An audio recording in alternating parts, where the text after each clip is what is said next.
رمضان رمضان رمضان رمضان رمضان رمضان۔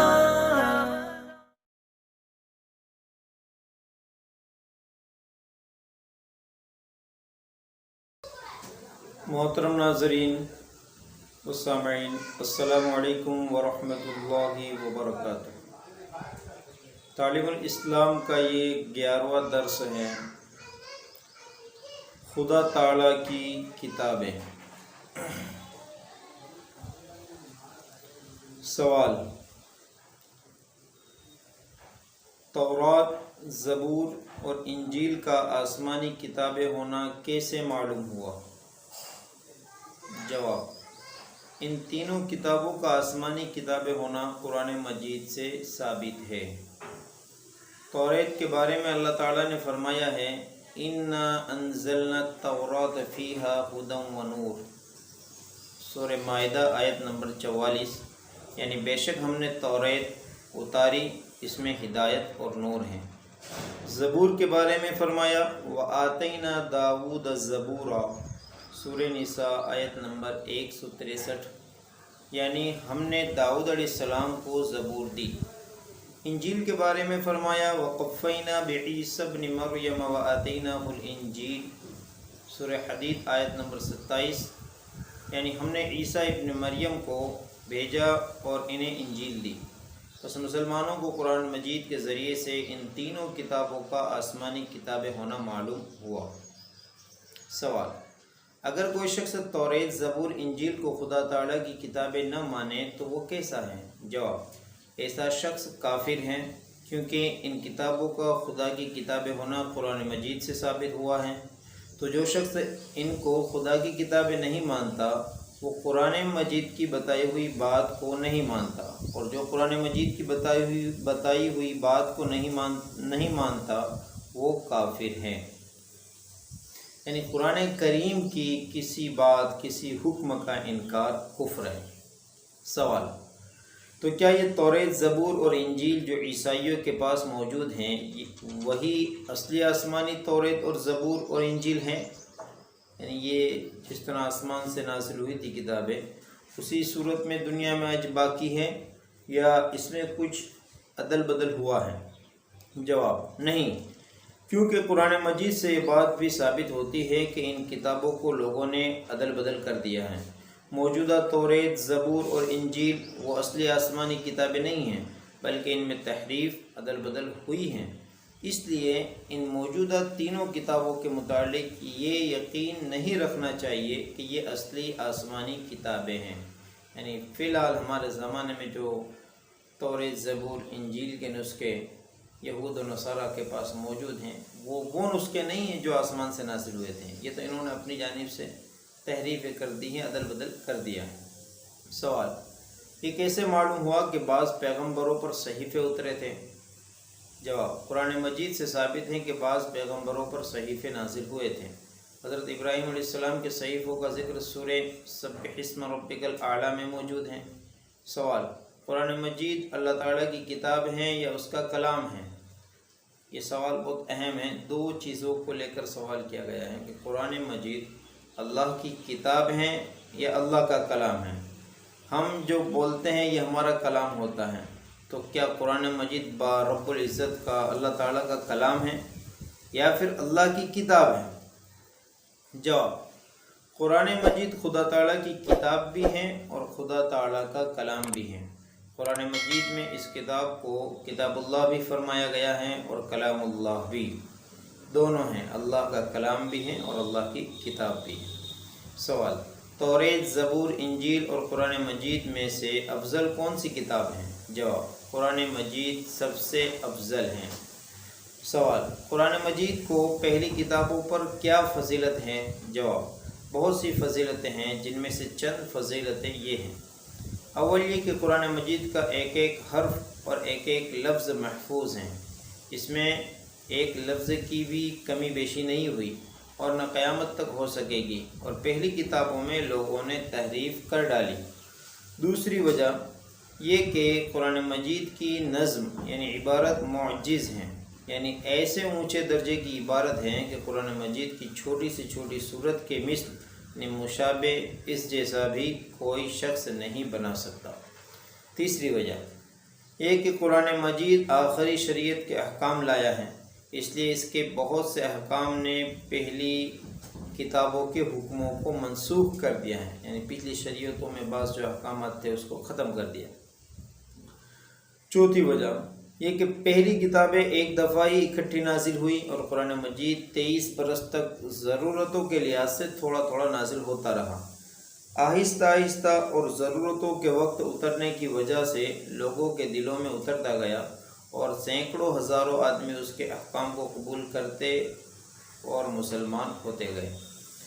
پانچویں وجہ یہ کہ قرآن مجید ہزاروں لاکھوں مسلمانوں کے سینوں میں محفوظ ہیں اور یہ سینہ بسینہ حفاظت رسول کریم صلی اللہ تعالیٰ علیہ وسلم کے مبارک زمانہ سے آج تک برابر چلی آتی ہیں اور انشاءاللہ تعالی قیامت تک جاری رہے گی۔ اسی سینہ بسینہ حفاظت کی وجہ سے اسلام کے دشمنوں کو کسی وقت موقع نہ ملا کہ قرآن میں کمی بیشی کر سکیں یا اسے نئے دنیا سے ناپید کر دیں، اور نہ خدا چاہیں قیامت تک ایسا موقع ملے گا، یعنی ایسا کوئی نہیں کر پائے گا۔ چھٹی وجہ قرآن کریم کے تمام آسمانی کتابوں میں سب سے افضل ہونے کی یہ کہ قرآن مجید کے احکام ایسے معتدل ہیں کہ ہر زمانے اور ہر قوم کے مناسب ہیں۔ دنیا میں کوئی ایسی قوم نہیں کہ وہ قرآن مجید کے احکام پر عمل کرنے سے عاجز ہوں۔ چونکہ قرآن مجید کے احکام ہر زمانے اور ہر قوم کے مناسب ہیں، اس لیے قرآن مجید کے نازل ہونے کے بعد کسی دوسری شریعت اور کسی دوسری آسمانی کتاب کی حاجت نہیں رہی، اور رسول اللہ صلی اللہ تعالیٰ علیہ وسلم کی رسالت تمام دنیا کے لیے عام کر دی گئی۔ قرآن کریم تمام آسمانی کتابوں میں افضل ہے۔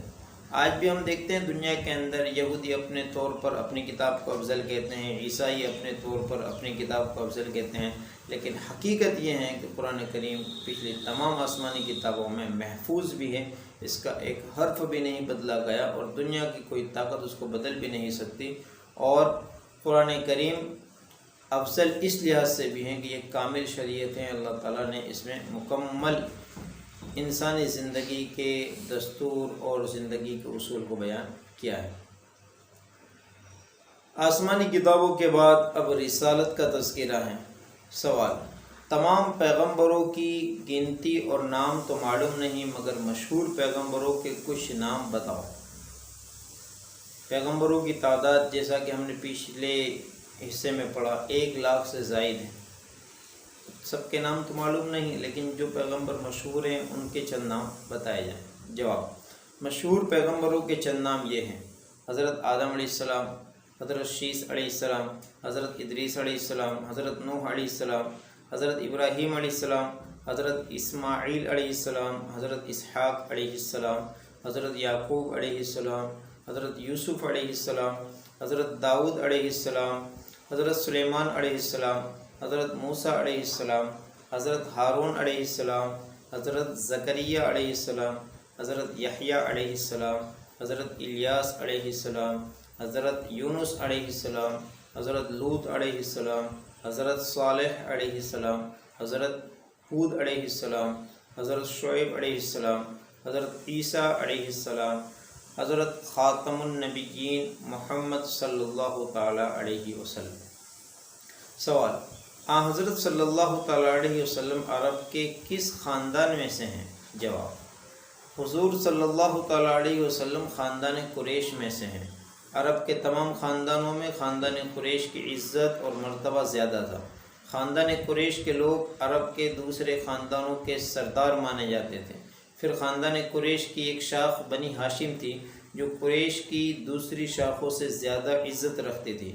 حضور اکرم صلی اللہ تعالیٰ علیہ وسلم اسی شاخ یعنی بنی ہاشم سے ہیں۔ اسی وجہ سے حضور اکرم صلی اللہ تعالیٰ علیہ وسلم کو ہاشمی بھی کہتے ہیں۔ سوال: ہاشمی کون تھے جن کی اولاد بنی ہاشم کہلاتی ہیں؟ جواب: حضور صلی اللہ تعالیٰ علیہ وسلم کے پردادا کا نام ہاشم ہے۔ آپ کے نسب کا سلسلہ اس طرح ہے: محمد بن عبداللہ بن عبد المطلب بن ہاشم بن عبد مناف۔ سوال: حضرت صلی اللہ تعالیٰ علیہ وسلم کی پشتوں میں حضرت آدم علیہ السلام کے بعد اور کوئی پیغمبر ہے یا نہیں؟ جواب: ہاں، آپ حضرت اسماعیل علیہ السلام کی اولاد میں سے ہیں، اور حضرت اسماعیل علیہ السلام حضرت ابراہیم خلیل اللہ علیہ السلام کے صاحبزادے ہیں۔ ان دونوں کے علاوہ حضرت نوح علیہ السلام، حضرت ادریس علیہ السلام، حضرت شیث علیہ السلام حضور اکرم صلی اللہ تعالیٰ علیہ وسلم کے نسب کے سلسلے میں داخل ہیں۔ سوال: حضرت محمد رسول اللہ صلی اللہ تعالیٰ علیہ وسلم کو کتنی عمر میں پیغمبری ملی، نبوت ملی؟ جواب: حضور صلی اللہ تعالیٰ علیہ وسلم کی عمر مبارک 40 سال کی تھی کہ آپ پر وحی نازل ہوئی، یعنی 40 سال کی عمر میں آپ کو نبوت سے سرفراز کیا گیا۔ سوال: وحی سے کیا مراد ہے؟ جواب: وحی سے مراد یہ ہے کہ خدا تعالیٰ نے اپنے احکام اور اپنا کلام حضور صلی اللہ تعالیٰ علیہ وسلم پر اتارنا شروع کر دیا، یعنی اللہ نے اپنے پیغامات آپ تک پہنچانے شروع کر دی۔ سوال: وحی نازل ہونے کے بعد کتنے دنوں تک حضور صلی اللہ تعالیٰ علیہ وسلم زندہ رہے؟ جواب: 23 برس، 13 سال مکہ معظمہ میں اور 10 سال مدینہ منورہ میں۔ سوال: مدینہ منورہ میں آپ کیوں چلے گئے تھے؟ آپ مکہ المکرمہ میں رہتے تھے، 13 سال تک نبوت کے بعد بھی رہے، نبوت ملنے کے بعد، تو پھر مدینہ المنورہ آپ نے ہجرت کیوں کی؟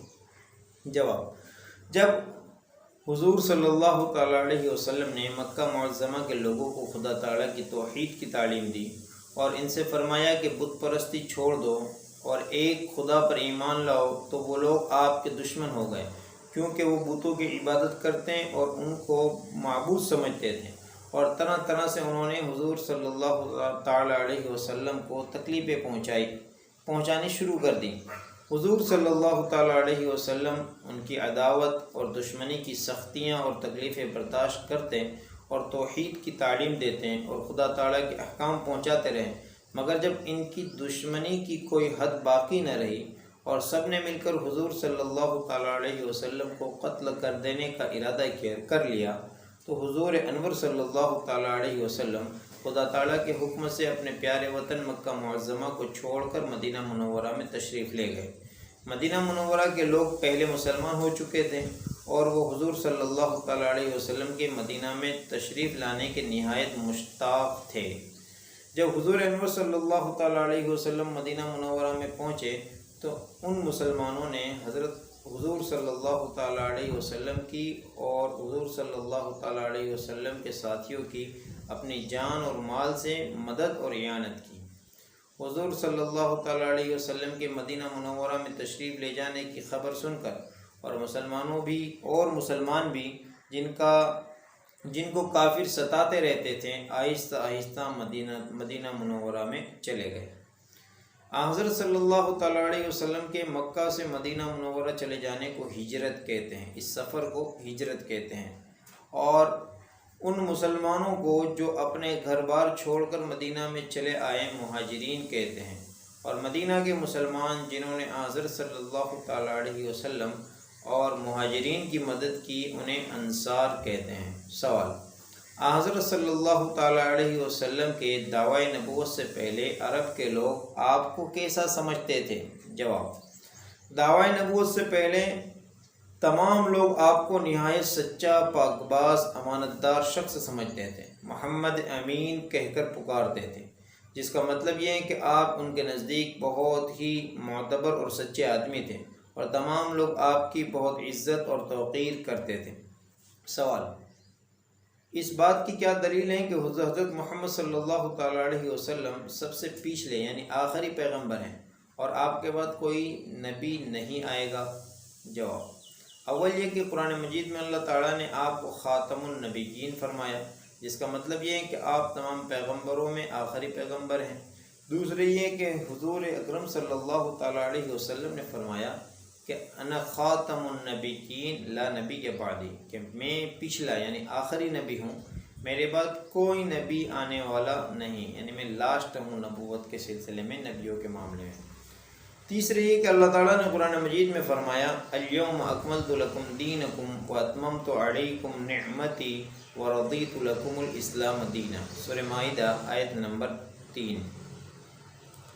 یعنی آج میں نے تمہارے لیے تمہارا دین کامل کر دیا اور اپنی نعمت تمہارے اوپر پوری کر دی اور تمہارے لیے دین اسلام پسند کیا۔ اس سے ثابت ہوا کہ حضور صلی اللہ تعالیٰ علیہ وسلم کے ذریعے سے خدا تعالیٰ نے دین کی تکمیل کر دی اور اسلام ہمیشہ کے لیے ہر طرح کامل اور مکمل دین ہو گیا۔ اس لیے حضور صلی اللہ تعالیٰ علیہ وسلم کے بعد کسی پیغمبر کے آنے کی ضرورت ہی نہیں رہتی۔ سوال: اس بات کی کیا دلیل ہے کہ حضرت رسول خدا صلی اللہ تعالیٰ علیہ وسلم تمام پیغمبروں سے رتبے میں بڑے ہیں؟ جواب: حضور صلی اللہ تعالیٰ علیہ وسلم کا تمام پیغمبروں سے افضل ہونا قرآن مجید کی کئی آیتوں سے ثابت ہوتا ہے، اور خود حضور اکرم صلی اللہ تعالیٰ علیہ وسلم نے بھی فرمایا ہے انا سید ولد آدم یوم القیامہ، کہ میں قیامت کے دن تمام اولاد آدم کا سردار ہوں گا۔ اور ظاہر ہے کہ اولاد آدم میں تمام پیغمبر علیہ السلام بھی داخل ہیں، تو حضرت صلی اللہ تعالیٰ علیہ وسلم تمام پیغمبروں سے افضل اور ان کے سردار ہوئے۔